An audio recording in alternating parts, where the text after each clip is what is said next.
ഇവനെ ഞാൻ തിരിച്ച് ഗൾഫിലേക്ക് പാക്ക് ചെയ്യാൻ പോവാ നിധി, അച്ഛന്റെ അമ്മയുടെ അടുത്തേക്ക്. ഇവിടെ നോക്കടാ, അവിടെ ഇഷ്ടം പോലെ +2 സ്കൂളുകളുണ്ട്. ഇനി അവിടെ പഠിച്ചാ മതി മോൻ.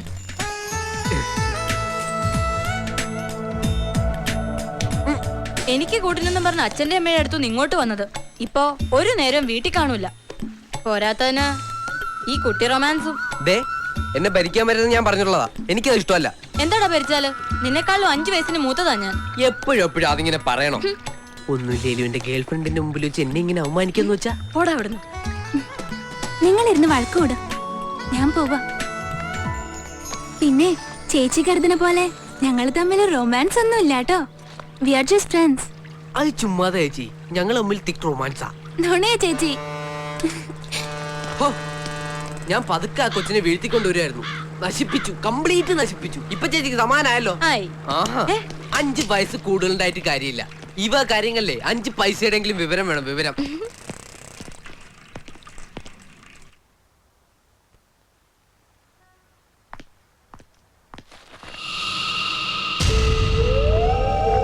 മോളെത്തിയോ? പുതിയ ഓഫീസിൽ ജോയിൻ ചെയ്തല്ലേ ഉള്ളൂ. പപ്പയ്ക്ക് വലിയ പണിയൊന്നുമില്ലായിരുന്നു, അതുകൊണ്ട് നേരത്തെ അങ്ങ് പോന്നു. പിന്നെ ഇവളുമായി കുറച്ചു നേരം കളിക്കാന്ന് കരുതി, അല്ല മോളെ?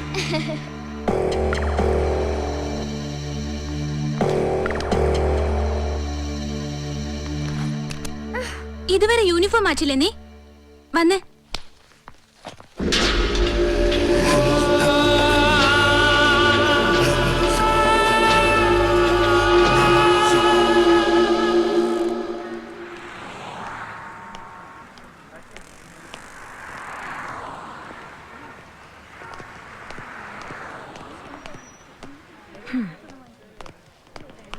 എന്താ നിധി ഇത്?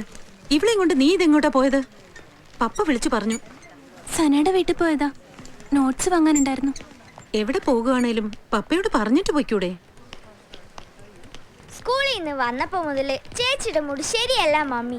മിസ്സിന്റെ അടി കിട്ടിയെന്നാ തോന്നുന്നേ. എനിക്കൊന്നും അടി കിട്ടിയില്ല. ആ പോട്ടെ, ഇരുട്ടുന്നതിന് മുമ്പ് രണ്ടുപേരും വീട്ടിലേക്ക് ചെല്ലേ. അല്ലെങ്കിൽ സൈക്കിൾ ഇവിടെ ഇരിക്കട്ടെ, ഡ്രൈവറോട് ഡ്രോപ്പ് ചെയ്യാൻ പറയാം. വരട്ടെ, എനിക്ക് കുറച്ച് സാധനങ്ങൾ എടുക്കണം. ഇനി എന്തായാലും മമ്മിയുടെ കൂടെ പോവാം. കുറച്ചു നാളായി ഷോപ്പിൽ വന്നിട്ട്. ഹായ് പ്രീതാന്റി.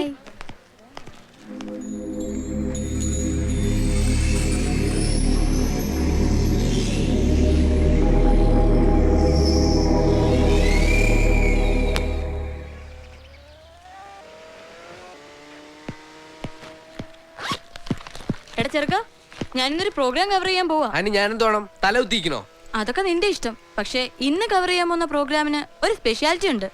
വേണമെങ്കിൽ നിന്നെ കൊണ്ടുപോകും. ഞാനില്ലേ, ആ ഉണക്ക പ്രോഗ്രാം ടിവിയിൽ പറഞ്ഞ ദിവസം പറഞ്ഞാ മതി. അന്ന് എന്റെ ഫ്രണ്ട്സിനെയൊക്കെ വിളിച്ചൊന്ന് പറയാനാ, അബദ്ധത്തിനൊന്നും TV ഓൺ ചെയ്ത് കളയല്ലേ എന്ന്.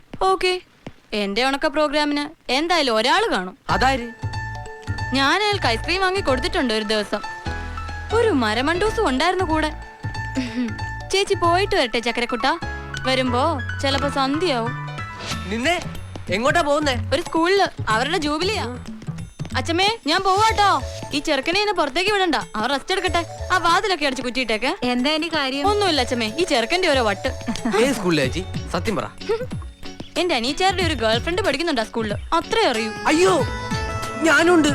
ഏയ്, ഇത് ഉണക്ക പ്രോഗ്രാമാ, മോൻ വരണ്ട. എന്തുടക്കായാലും വേണ്ടൂല, ഞാനുണ്ട്. എന്റെ പൊന്നേച്ചിയല്ലേ, ഒരു 2 മിനിറ്റ്സ് ഈ ഡ്രസ്സൊക്കെ മാറി ഞാൻ എത്തി. ഓ, എന്തൊരു സ്നേഹം പൊന്നേച്ചി. ആദ്യം എന്തായിരുന്നു ജാട? അത് കാര്യം അറിയണ്ടല്ലേ ചേച്ചി.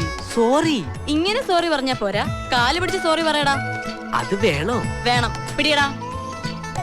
Sorry sorry sorry. ശരി, കേറ്. അയ്യോ, ഡ്രസ്. നമ്മുടെ ഈ കോളനിക്കും അസോസിയേഷനും ഒരു സ്ഥിരം ന്യൂസൻസ് ആയി തീർന്നിരിക്കുകയാണ് mister Manuel. Do you know that? നിങ്ങൾക്കെതിരെ അസോസിയേഷന് കിട്ടുന്ന 17ാമത്തെ പരാതിയാണിത്. ഇത്തവണയും വിഷയം സ്ത്രീകളോട് അപമര്യാദയായി പെരുമാറിയെന്നത് തന്നെ. മിസ്റ്റർ മാനുവൽ G9 മിസ്സസ് അന്ന കുര്യന്റെ ഫ്ലാറ്റിൽ ചെന്ന് കയറി അവരോട് തോന്നിയാസം പറഞ്ഞു എന്നാ പരാതി. ഞാൻ അവരോട് പറഞ്ഞു തോന്നിവാസമല്ല. മിസ്റ്റർ മാനുവൽ ഇടയ്ക്ക് കയറരുത്, ഇരിക്കണം. എനിക്ക് പറയാനുള്ളോട് നിങ്ങൾ കേൾക്കണം, അതാണല്ലോ അതിന്റെ മര്യാദ. ഓക്കെ, മാനുവലിന് പറയാനുള്ളത് പറയൂ. മിസ്സിസ് അന്ന കുര്യന്റെ ഭർത്താവിനെ സൗത്ത് ആഫ്രിക്കയിൽ നിന്ന് കാണാതായിട്ട് വർഷം 7 ആയെന്നുള്ള വിവരം നമുക്കെല്ലാവർക്കും അറിയാവുന്നതാണ്.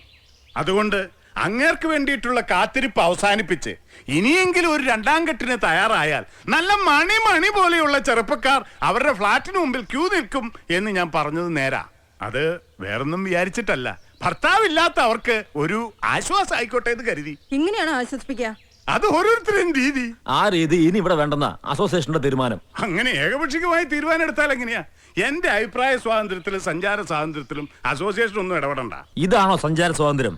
പെണ്ണുങ്ങൾ മാത്രമുള്ള ഫ്ലാറ്റിൽ കയറി ഇറങ്ങുക, അവരുടെ അടുക്കളയിലും ബെഡ്റൂമിൽ വരെ കയറി ചെല്ലുന്നതും. ബെഡ്റൂമിൽ കയറിയിട്ടില്ല, അനാവശ്യം പറയരുത്. കിച്ചണിൽ കയറാറുണ്ട്. അത് കുക്കിങ്ങിനോടുള്ള എന്റെ താല്പര്യം കൊണ്ടാ. ഇനി ഇയാൾ ഇവിടെ താമസിച്ചാ ഞങ്ങൾക്കൊക്കെ ബുദ്ധിമുട്ടാവും. അതുകൊണ്ട് പ്രസിഡന്റ് ഒരു തീരുമാനം പറയണം. അതെന്നാണോ ഇത് സുപ്രീം കോടതിയാണോ അന്തിമ തീരുമാനം എടുക്കാൻ? ആണെന്ന് വെച്ചോ, ഇവിടെ ചില റൂൾസും റെഗുലേഷൻസും ഉണ്ട്, അത് പാലിച്ചേ പറ്റൂ. എനിക്ക് പറ്റുന്നതാണെങ്കിൽ പാലിക്കും. മിസ്റ്റർ മാനുവൽ, മേലിൽ നിങ്ങൾ മറ്റാരുടെയും ഫ്ലാറ്റിൽ ചെല്ലരുത്. ഇവിടെ താമസിക്കുന്ന സ്ത്രീകളോട് സംസാരിക്കാനും പാടില്ല. അങ്ങനെയാണെങ്കിൽ നിങ്ങൾക്ക് ഒരവസരം കൂടി തരാം. ഇല്ലെങ്കിൽ താങ്കളെ ഞങ്ങൾക്ക് ഒഴിവാക്കേണ്ടി വരും. തീരുമാനമാണോ? അതെ, തീരുമാനമാണ്. ഒരു മിനിറ്റ്. അതെ, ഇവിടെ 2 നായക്കുട്ടികളുണ്ട്. അവറ്റുകളുമായിട്ടും ഉണ്ടാവോ? മനുഷ്യനല്ലേ, സംസാരിക്കാതിരിക്കാൻ പറ്റില്ലല്ലോ. നായെങ്കിൽ നായ, ഞാൻ ഹാപ്പിയാ.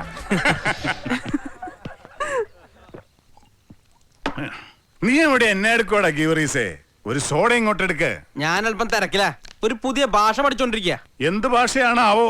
നായയുടെ മുതലാളി അവറ്റങ്ങളായിട്ട് സംസാരിക്കുമ്പോ ഒരു കമ്പനി തരാമെന്ന് വിചാരിച്ചിട്ടാ. ഓ പഠിക്ക്. അങ്ങനെയെങ്കിലും വർഗ സ്വഭാവം കാണിക്കുന്നേ. എനിക്ക് വേറൊരു സ്വഭാവം ഉണ്ട്, കൂടുതൽ ചൊറിഞ്ഞായി ഞാൻ പുറത്തെടുക്കും. അതെന്നാടാ നീ ഒറ്റക്കാലം നിന്ന് പിടിക്കൂ? വേണ്ട ഇങ്ങോട്ട് അടിക്കണ്ട. ഞാൻ സാധനങ്ങളൊക്കെ പാക്ക് ചെയ്ത് വെക്കാൻ പോവാ. അല്ല, ഇന്നോ നാളെ ഇവിടുന്ന് കെട്ടിടണല്ലോ. നിനക്ക് വേണേ ഇപ്പപ്പാ, ഞാൻ ഇവിടെ തന്നെ ഉണ്ടാവും. അത് ഇവിടെ ഉള്ളവര് തീരുമാനിച്ചോളൂ. മോനെ ഗീവറീസേ, നിനക്കൊരു വിചാരമുണ്ട്, നീ ആള് ഭയങ്കര ഡീസന്റ് ആണെന്നും ഞാൻ ആള് കച്ചറയാണെന്നും. പക്ഷേ സത്യം എന്താണെന്ന് കാലം തെളിയിക്കൂടാ മോനെ. അതെ, ഈ ഡീസന്റ് പാർട്ടിയുടെ കൂടെ പണിയെടുത്ത് പറഞ്ഞാ എനിക്ക് പെണ്ണ് പോലും കിട്ടൂല.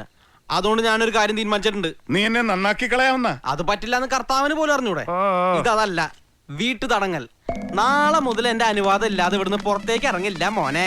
നീ അടുക്കള ഭരിച്ചാ മതി മോനെ, അതിന്റെ അപ്പുറത്തേക്ക് വേണ്ട. എനിക്കിവിടെ മാന്യം മര്യാദക്ക് ജീവിക്കാൻ വേണ്ടി ഇനി ഞാൻ അടക്കി ഭരിക്കും. നീ എന്റെ ഭാര്യയാവും നോക്കോ? അതാവണോ? നിന്നെ കണ്ടാ തോന്നും അതും ആവുന്നു. അയ്യേ, ഞാനില്ല, ഞാൻ പോവുക. എനിക്ക് ഇഷ്ടമുള്ളിടത്തേക്ക് പോവുക. നിനക്ക് തടയാമെങ്കിൽ തടയേ. നീ എന്നോട് തടയാത്തത്? നാളെ മുതൽ തടയാം. ഇന്നൊന്ന് സ്വസ്ഥമായിട്ട് ഉറങ്ങട്ടെ. നിനക്ക് സ്വസ്ഥത കിട്ടുമെങ്കിൽ ഞാൻ പോവും. ഞാൻ പോയാൽ നിനക്ക് സങ്കടാവില്ലടാ? ഒരു സങ്കടവും ഇല്ലേ? എന്നാ നീ സന്തോഷായിട്ട് കിടന്നുറങ്ങും. ജീവിതം സന്തോഷിക്കാനുള്ളതല്ലടാ. Good night. ഓ, ഗുഡ് നൈറ്റ്. ഒരു ബെഡ്ഷീറ്റ് തലവണയും താഴെ എത്തിക്കണേ മോനെ.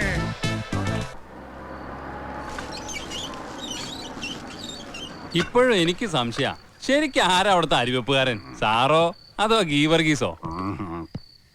ചിലപ്പോ ഞാനാവും. അവൻ മുതലാളിയും. ഇന്ന് അവൻ മുതലാളിയാ. അവൻ സുഖമായി അവിടെ കിടക്കട്ടെ, ഞാൻ ഇവിടെ കിടക്കും. ഇന്ന് ഞാൻ തെണ്ടിയാവുന്നതിന്റെ സുഖം നിനക്കറിയാവോ? ഇല്ല. അയ്യോ നാരായണൻകുട്ടി, അതൊരു പ്രത്യേക സുഖമല്ലേ, എല്ലാവർക്കും കിട്ടൂല്ലാതെ. അതിന് ഭാഗ്യം ചെയ്യണം.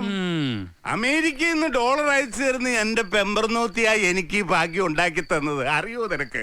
അവളല്ലയോ ഈ ഫ്ലാറ്റ് വാങ്ങിച്ചു തന്ന്. അച്ചായൻ സ്റ്റേറ്റ്സിൽ നിന്ന് ബുദ്ധിമുട്ടണ്ട, നാട്ടിൽ പോയി നല്ലൊരു തെണ്ടിയായിട്ട് ജീവിച്ചോളാൻ പറഞ്ഞ് അവിടെ നിന്നെ പാക്ക് ചെയ്തത്.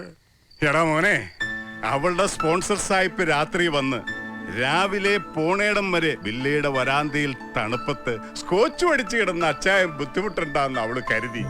എന്തൊരു സ്നേഹമാണ് അവക്ക് എന്നോട്. ഞാൻ ഹാപ്പിയാ, മുടിഞ്ഞ ഹാപ്പി. വയറ്റിൽ 4 പെക്കും ആകാശത്ത് നക്ഷത്രങ്ങളും ഉള്ളിടത്തോളം കാലം ആനിമലങ്ങള് ഹാപ്പിയാടാ. അപ്പൊ ശരി മോനെ Narayanankutty, good night. Good night. നീ പോയി ഇവിടുത്തെ തമ്പുരാക്കന്മാർക്ക് കാവല് കിടക്ക്.